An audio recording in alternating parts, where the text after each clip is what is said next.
Most people misunderstand Ethiopia the moment it comes up, and that misunderstanding shapes how the entire region miscalculates power. Ethiopia is usually framed through instability, internal strain, or political noise. That framing feels reasonable on the surface, which is exactly why it's dangerous. It convinces observers that Ethiopia is too distracted to matter militarily, too divided to project strength, or too fragile to shape outcomes beyond its borders. None of that survives contact with what the country has actually built. While attention drifts toward louder militaries and more televised conflicts, Ethiopia has been assembling a force designed for pressure, not a showcase army, not a parade military, a system built to absorb stress, keep functioning under strain, and impose costs in one of the most unforgiving regions on Earth. In 2026, Ethiopia fields one of Africa's most consequential land-air forces, not because it advertises power, because it prepares for consequences, and that difference is where the real story begins. Ethiopia does not compete the way wealthy states do. It does not chase prestige platforms for signaling value. It does not build doctrine around short, decisive wars. It does not assume conflicts end on schedule. Instead, Ethiopia builds for endurance. That choice reshapes everything: force structure, training priorities, deployment patterns, command culture. The military is organized around the expectation that pressure will arrive before clarity, and that decisions will be made with imperfect information. This approach places Ethiopia consistently in the global mid-tier, usually somewhere between 50th and 70th worldwide, depending on the index. Inside Africa, that positioning matters far more than it sounds. It puts Ethiopia among the continent's most capable militaries without requiring the spending levels of North African or Gulf-backed forces. Those rankings are not driven by a single purchase. They reflect a system that can mobilize, sustain, and adapt while others stall. Ethiopia's greatest military advantage in 2026 is not a weapon system. It is scale combined with experience. Public figures vary, but defense databases converge on the same operational reality. Ethiopia can generate a very large pool of trained personnel when required. Active forces are commonly cited above 150,000 troops. Broader counts that include reserves and paramilitary formations place the effective pool closer to 500,000. That number changes the math of conflict in the Horn of Africa. Wars here rarely hinge on one strike or one battle. Control depends on rotation, reinforcement, and the ability to stay present when momentum slows. Ethiopia has demonstrated repeatedly that it can maintain that presence without losing cohesion. That capability turns manpower into leverage. Ethiopia's army reflects the wars it expects to fight, not the ones analysts prefer to model. Heavy and mechanized formations anchor its maneuver forces, supported by infantry units accustomed to operating across mountains, plateaus, and limited infrastructure. By 2026, Ethiopia fields more than 300 main battle tanks centered on T-72 variants, alongside older Chinese origin platforms that remain serviceable. Mobility and protection come from a fleet exceeding 1,500 armored vehicles. These platforms are not cutting edge, but they provide exactly what the environment demands: movement under fire and survivability across rough terrain. Artillery remains a decisive tool. With over 600 artillery systems available, including rocket launchers, Ethiopia retains the ability to sustain fire support across wide operational areas, even without Western-level precision. This force is not optimized for spectacle, it is optimized for friction. What separates Ethiopia's military from many peers is not equipment, it is exposure.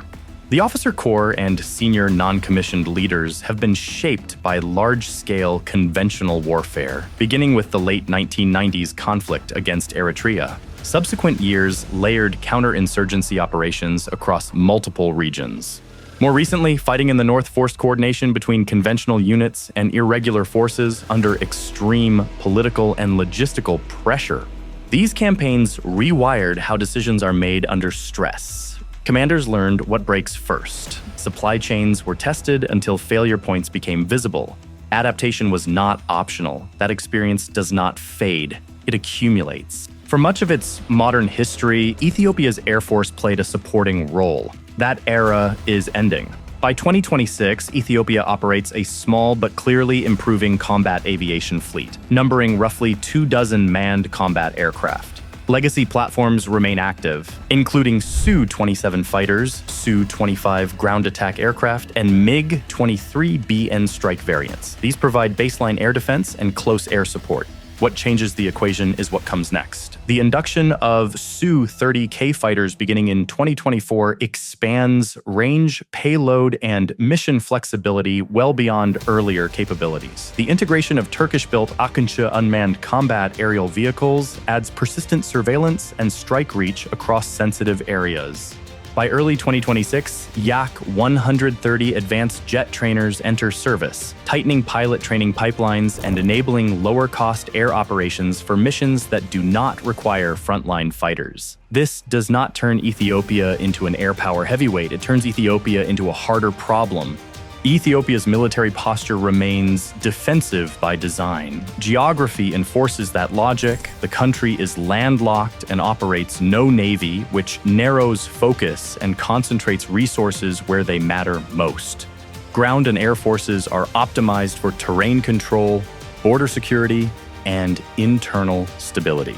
Protecting the Grand Ethiopian Renaissance Dam sits at the center of this strategy. Air defenses, rapid reaction units, and surveillance assets increasingly orient around securing it. Any credible threat to the site would trigger responses well beyond its immediate location. That reality is understood across the region. Ethiopia does not posture for escalation, it prepares to deny it. And here's where this starts to matter far more than most people realize.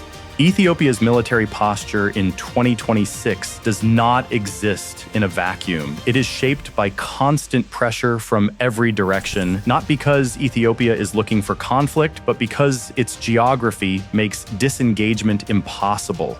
This is a country positioned at the center of overlapping fault lines, where instability travels faster than diplomacy and hesitation gets punished.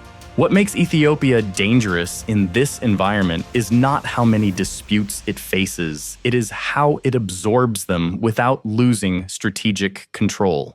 The relationship with Eritrea is quiet on the surface, but it is never neutral. Both militaries remember what full-scale war actually costs. That memory acts as a brake. It forces restraint without requiring trust. Ethiopia's advantage in this equation comes from depth rather than novelty.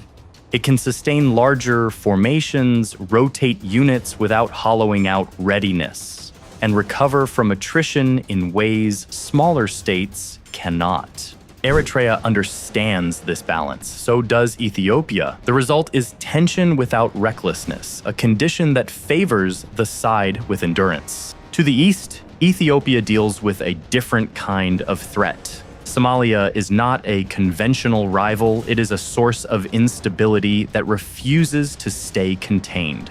Ethiopian forces have operated there for years, both independently and through regional security arrangements, not to occupy territory, but to prevent spillover. This has shaped Ethiopia's military in subtle ways. Units rotate through complex environments, commanders learn to operate without clean front lines, logistics are tested under constant uncertainty. That exposure hardens the force. It also prevents complacency. Along the Sudanese border, disputes over areas such as Al-Fashaga flare up periodically. These incidents matter less for their immediate outcomes than for what they signal. Ethiopia's response avoids massing forces in ways that would lock it into escalation. Presence is maintained. Reinforcement remains possible. Air assets extend awareness and response time without turning every incident into a crisis. This approach creates uncertainty for adversaries without forcing Ethiopia into commitments it does not want. Uncertainty is a deterrent of its own.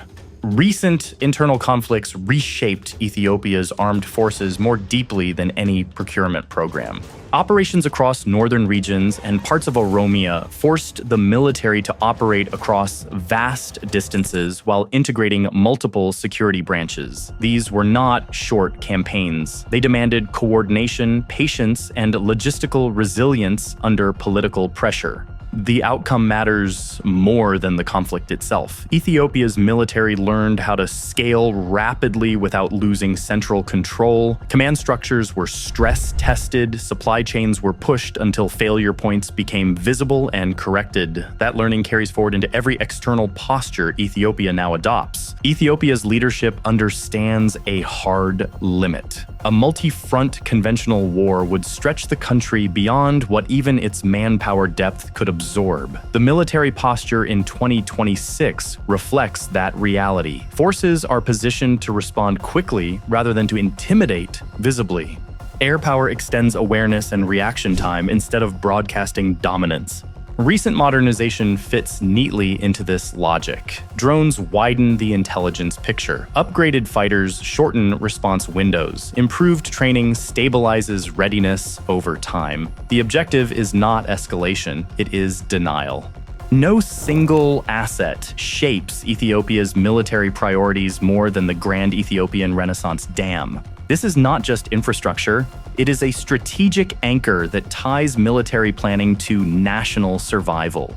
Protecting it has reshaped air defense priorities, rapid reaction force placement, and surveillance coverage. Any credible threat to the dam would force responses far beyond its immediate surroundings. That reality is understood by every regional actor involved, whether publicly acknowledged or not. By hardening defenses around the GERD, Ethiopia draws a clear line without theatrical signaling. That clarity stabilizes the broader environment. Ethiopia does not chase dominance. It manages exposure by maintaining large ground forces, selectively improving air power, and focusing on endurance rather than spectacle. Ethiopia keeps strategic options open. It can respond without committing. It can absorb shocks without unraveling. In a region where instability tends to compound rather than resolve, that capability carries real weight.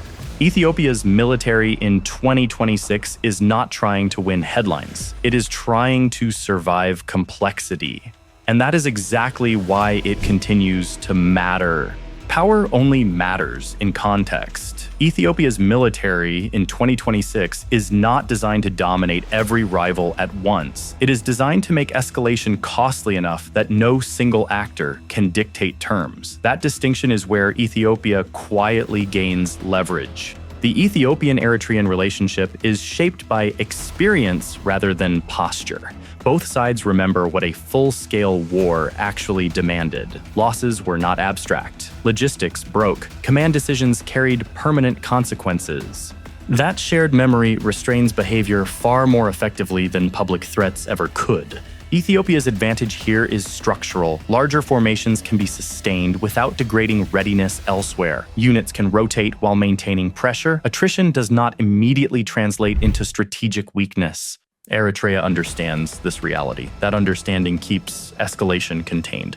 Along the Sudanese frontier, the dynamic is deliberately ambiguous. Disputes around areas such as Al-Fashaga surface periodically, but Ethiopia avoids the trap of treating them as decisive moments. Forces are present without being concentrated. Reinforcement remains possible without being irreversible. This posture matters because it denies clean escalation pathways. Any attempt to force a rapid outcome would quickly broaden beyond its original scope, raising costs neither side wants to absorb. Ethiopia's flexibility becomes a deterrent in itself. Somalia represents a different category of challenge. Ethiopia's long-term involvement there has never been about territorial control. The objective has always been containment. Preventing instability from migrating westward protects Ethiopia's interior more than any static defense line could. This engagement produces secondary effects that strengthen the force overall. Units operate under uncertainty. Commanders learn to manage incomplete information. Logistics are tested under persistent friction rather than episodic crises. That experience feeds back into Ethiopia's readiness without exhausting it. Any serious assessment must address Egypt, even in the absence of open conflict. Egypt possesses deeper air power, advanced platforms, and maritime reach that Ethiopia cannot match symmetrically. Ethiopian planners do not pretend otherwise. Strategy reflects acceptance, not denial. Rather than mirroring Egypt's capabilities, Ethiopia focuses on denial. Critical infrastructure protection, asset dispersion, and layered response options complicate any intervention scenario. The objective is not victory in a hypothetical war. It is making escalation unpredictable, prolonged, and politically costly. That calculus matters more than numerical comparisons. Ethiopia is often underestimated because analysis fixates on what it lacks. The Air Force remains modest in size. Naval power does not exist. Economic constraints slow modernization. What is frequently missed is direction. The introduction of Su-30 fighters expands operational reach. Akinji drones extend surveillance and strike persistence. Yak-130 trainers tighten the training loop that sustains air readiness over time. These changes do not transform Ethiopia overnight. They raise the ceiling under pressure. They reduce vulnerability at critical moments. They buy decision-makers time. Time is power in this region. Ethiopia in 2026 is not a military built to impress observers. It is built to survive reality. And in the Horn of Africa, the forces that matter most are not the loudest ones. They are the ones still standing when the pressure doesn't stop.